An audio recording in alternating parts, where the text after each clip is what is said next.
Good morning and welcome to Morning Movie News. Coming off of a kind of slow weekend when it comes to movie news and pop culture news activity.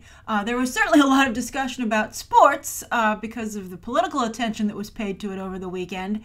And then all this week, expect a lot of the focus in entertainment news to be on television, as here in the United States, the fall season debuts. Although we kicked off our fun last week with Gotham, I hope you joined me for my review of the first episode for season 4. It was awfully good.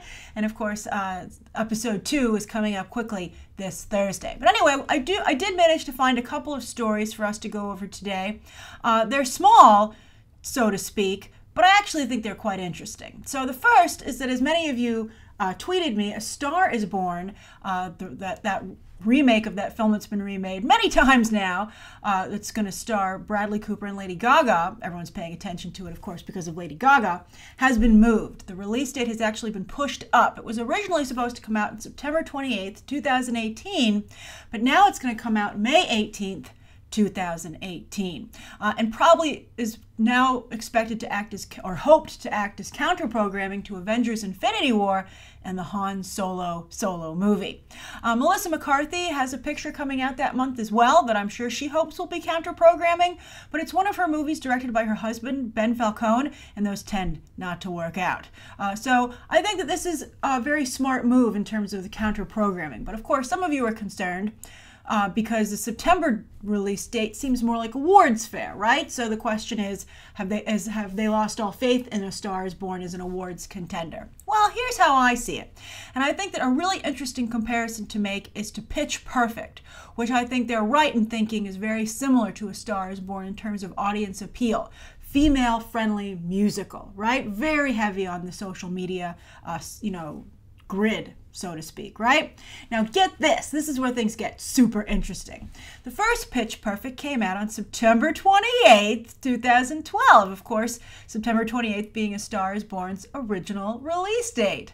And so maybe that was also something that they factored in when picking that initial date.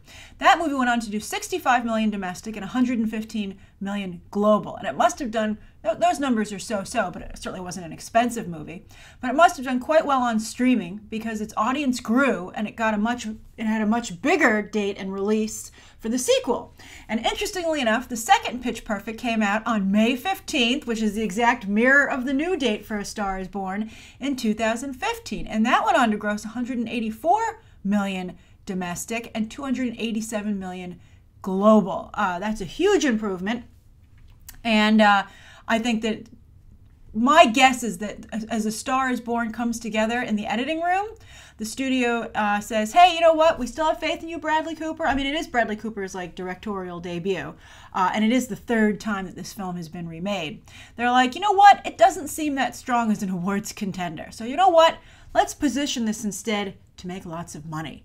So let's have it come out at the beginning of May, have it be part of a big party, because also something that we're going to discuss on Movie Math today is that September is coming back down to earth as a box office month. It's not a fabulous movie-going month after all, and it turns out to have been something special. So it's really risky to open a movie like A Star is Born in September unless you feel it's a slam dunk for awards consideration.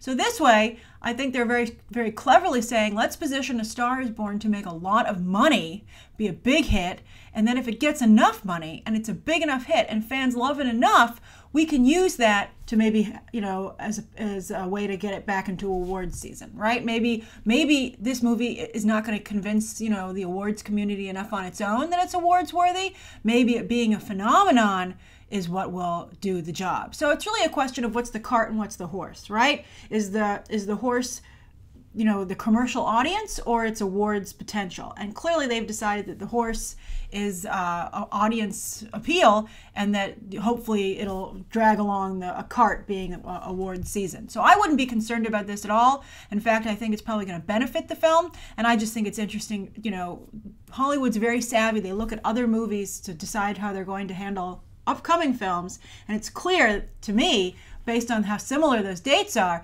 that Pitch Perfect is clearly a formula that they're trying to use for A Star is Born.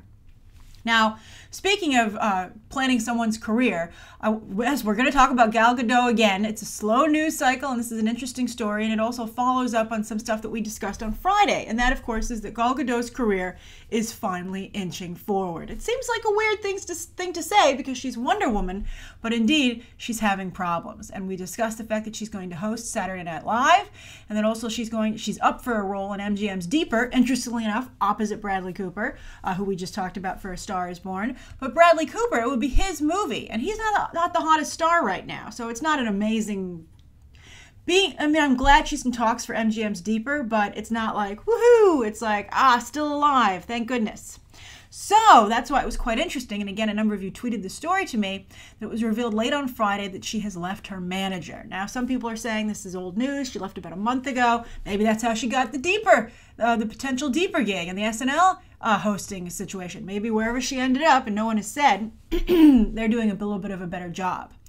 But it is interesting to have a shakeup so close to having landed a career-changing gig. I don't know if her management team was responsible for her getting the role of Wonder Woman or if they had any role in that at all.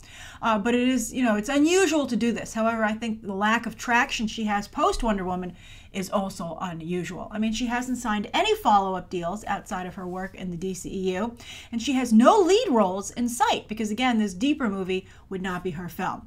I think she's fighting the stigma of being a model/beauty queen, and the question is of being whether she can only play variations of Wonder Woman. For instance, I enjoyed her in the Fast and Furious movies, and I thought she was very good in Keeping Up with the Joneses, but she was basically Wonder Woman to some degree in both those movies. So I think that a number of, and also she doesn't want to do like a cheap film anymore. She wants to be in a major film, as she should be.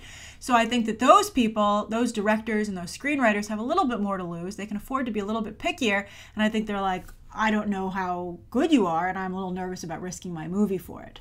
So that's, again, why the Saturday Night Live gig is so important. As we discussed on Friday, she needs to show range. And I hope she's working with an accent coach to lose her accent. I think if she doesn't, she'll never move beyond Wonder Woman. But her accent, ironically, makes her so perfect for Wonder Woman. All right, so anyway, that's the second story of the day. Now, speaking of royalty, we're going to go from Princess Diana to a real prince, Prince Harry, and an interesting situation is developing around him in Hollywood. And, it's unfortunate, but, he opened the door to this when he decided to date actress Meghan Markle, which the whole world now knows about. They just recently made their first semi-public appearance, being at his current sports games that are going on, but they didn't actually sit together. Very weird stuff. But anyway, it's been controversial that he's dating her because she's not only an American actress, and she's like a TV actress, so she's not Grace Kelly, right? So you're incumbent, that's the classic Hollywood becomes royalty story. The Prince of Monaco married Grace Kelly. She became the Princess of Monaco. It, really helped that country in terms of its image and tourism. Although, in reality, that marriage was not so great. And it turns out that he actually was in love with his mistress, and he continued to have a mistress, the Prince of Monaco, Prince Rainier, for his entire life. And so, and Grace Kelly was mighty surprised by that. And interestingly enough, her family actually had more money when she married the Prince of Monaco than the royal family of Monaco at the time, because her father, very successful businessman, I believe, out of Philadelphia. But anyway, I don't know if Prince Harry had a Grace Kelly type situation in mind, but he picked Meghan Markle. She's a TV actress, most recently off of USA Suits, but she's not a lead there. She has a small role. But also, what has unfortunately been an issue is that she is a woman of color and also biracial. And that's a big part of Meghan Markle's identity. She's done a lot to try and move forward. She's talked about how not being black enough for black roles and not white enough for white roles. And I think she's done a lot of good there. So it's been an interesting situation. But somebody has found a way to capitalize off of this, and I think in a rather tasteless manner, and I'm surprised that it's moving forward, and I wonder how the royal family feels about it. So what's going on? Well, Meghan Markle, it turns out, was married before. She was married to a television producer whose most recent project is Snowfall on FX, which nobody's really talking about it. So he's looking for another hit. But they divorced, by the way, in 2013. So it's not like Meghan Markle left him for Prince Harry. Their marriage just didn't work out on its own, and they've been divorced again since 2013. But apparently he was talking to a friend, this ex-husband, about his ex-wife now dating one of the princes of England. And they said, oh, wouldn't it have been crazy if you guys had kids? How would that have worked out? And this guy said, I just found a way to make a lot of money and maybe, I guess, make myself feel better about what's going on with my ex-wife. He pitched a comedy pilot around town, and Fox picked it up for pilot for a substantial amount of money, is the rumor, about an American whose ex-wife marries a prince, actually the Prince of England. They're not hiding where this is coming from, but in this instance they have kids, and so this ex-husband is pulled into this crazy life with the British royal family and the tabloids that follow the British family around. I think it's kind of creepy. I don't know why the rest of the general public has to be involved in this guy's revenge porn, I guess, to some degree. And also, again, he and Markle don't have any kids, so he's just creating a connection that still clearly doesn't exist. It's very weird. Now, there's no shortage of movies and TV about the royal family, but most of them come out of the UK, so they've always been quite respectful. But this is going to be an American sitcom, so I'm very curious to see how they will portray the royal family, particularly when it's coming from the perspective of someone whose wife is now married into that. I mean, what's the relationship between this ex-husband and ex-wife? Is it pleasant, or is it combative and made only more so by this? How will the prince be portrayed? Will they cast actors that look a lot like Meghan Markle and Prince Harry? I mean, I think it's really skirting the edge again of good taste, and I don't think it's succeeding, quite frankly. Now, this isn't the first time that the royal family has courted an American celebrity. Princess Diana did that, of course, controversially as well. And that was tough for the royal family. It was tough for Diana. And I'll be curious to see how the royal family and audiences on both sides of the pond react to this. And I'm curious how you react to it. Do you think this guy is in the right? How do you think Fox is in the right to pick this up? Hey, it's all fair in business, right? How do you think Meghan Markle and Prince Harry should feel about this? Would you watch this show? All right, so those are the three stories of the day, and I have a great viewer question, speaking of casting, from Sikgabo Melhefo. He went and he put this question on like a number of videos yesterday. So good job. So he said, please answer my question, squeak, squeak, as in the squeaky wheel gets the grease. So well played. So Sikgabo says, hey Grace, question. I remember when you mentioned how John Bernthal and Kit Harington are similar. I said they look very much alike. And how they're going to cannibalize each other's careers. I stand by that. I think they have a very similar look. So how do you feel about Claire Foy, Felicity Jones, and Amelia Clark?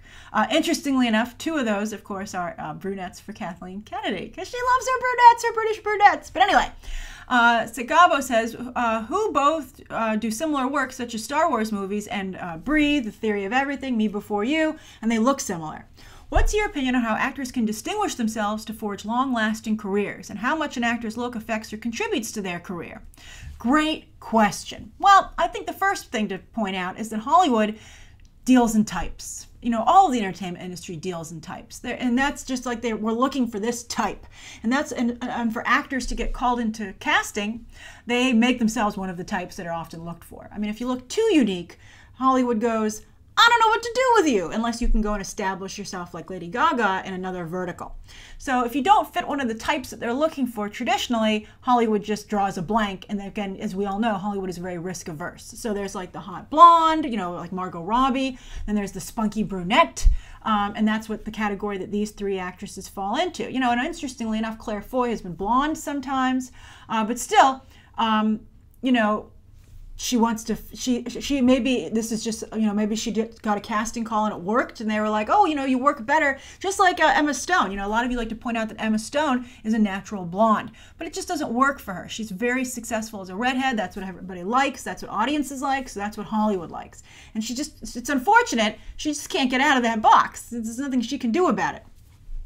But anyway, but you know, she was a comedic redhead, and that's how. And interestingly enough, when she was going around auditioning, she had blonde hair, and it was Judd Apatow who said you should dye your hair red. And sure enough, he was right. It did wonders for her. So that's another good side note. If sometimes you feel if you're an actor or creative person and your look isn't working for you, or I mean your career isn't moving forward, you could think to yourself, hey, is it my look? And you should really take, you know, you should realize that you're a product. I mean, your look is something that's so related to your personality and how you see yourself. I can understand that it's difficult to change it, but you really need to understand how Hollywood looks at you. All right, so anyway, these are the spunky brunettes. We have 3 spunky British brunettes, and I'm sure they're all competing for the same roles. And so really the thing here is the race as to who can be the biggest name, either at the box office or with awards. That's how you can decide which of those 3 actresses will survive. Now, Claire Foy, I don't know how things are going to work out for her. She was recently cast as the new Lisbeth Salander, the girl with the dragon tattoo, but nobody really cared about her being cast. I didn't even cover it. Like, nobody picked up that story, and I think that's not a good sign, but at least that's going to be directed by Fede Alvarez, I believe, and he's good at making headlines. So maybe she can break out of, her shell that way. But then Felicity Jones, I don't really see her career taking off. I think she's a little too meh. I'm not a big fan. I mean, I think she's a good supporting actress. I think she's a talented actress, but there's just something not there in terms of getting you excited to see her. But Emilia Clarke, I really like Emilia Clarke. I think she's very good on Game of Thrones. There might be a Game of Thrones movie. I thought she was amazing in Me Before You. And she really was like the perfect spunky brunette. As I said when I reviewed that movie, it was wonderful because they took the best friend, which is a type in Hollywood. Again, there's the female lead and the best friend. Those are types. And they made the best friend the female lead very successfully, I thought. And the movie did pretty well. But I don't think it was a huge hit, unfortunately. Especially because it got slapped with an insensitivity issue about how it portrayed Sam Claflin's being a quadriplegic. I thought the movie was very respectful. It's a great movie. If you're looking for something to watch, I highly recommend it. But I think that Emilia Clarke has the strongest personality of the group. And I think that she can maybe be more than just a spunky brunette or a type. I think she can have that pizzazz that makes you want to buy a ticket. I don't know if her career will even work out, though, because it's really tough after you've been such an iconic character for so long to be seen as anything else. Something that Gal Gadot is already struggling with as Wonder Woman. But of course, I'm talking about Daenerys on Game of Thrones, and she was Sarah Connor, and that did not work out, and that's going to be difficult. That's always going to be a stain that's going to make people second guess whether or not they should cast her. She's in the Han Solo movie, so hopefully she'll be able to prove her big screen success there, that she's a strength not only on the small screen but on the big screen as well. I'm rooting for her. She's my pick of the 3. I think Claire Foy is very talented, and maybe it's just because Claire Foy actually to me reminds me a lot of Sarah Paulson, but Sarah Paulson has a little more spark there. So I'm like, Claire Foy is getting blocked by more spunky people in every direction she goes. But of the 3, I would go with Emilia Clarke, not only for a personal preference, but I think she just looks like she has the best shot at sticking around for the long term. So I'm curious, what do you guys think? Write down your thoughts on today's top 3 stories, and also Segabo's viewer question about not only types in Hollywood, but those 3 actresses specifically. And I mean, as for Kit Harington, I think John Bernthal has really gotten a strong head start on him. I think Kit Harington, I'm coming around on Jon Snow and Game of Thrones, interestingly enough. I think Kit Harington will probably stay on television. And I think to some degree, Bernthal with Punisher, I think he will too. I don't know if either of them will ever really transition to movies. We'll have to see. But John Bernthal, certainly, I think he would be someone's first pick before they went with Kit Harington if they were going for a quote-unquote name in their project. So anyway, write down below again what you think of today's top 3 stories, Segabo's viewer question, anything you'd like to see covered tomorrow, and any questions, of course, that you might have. Thanks for watching.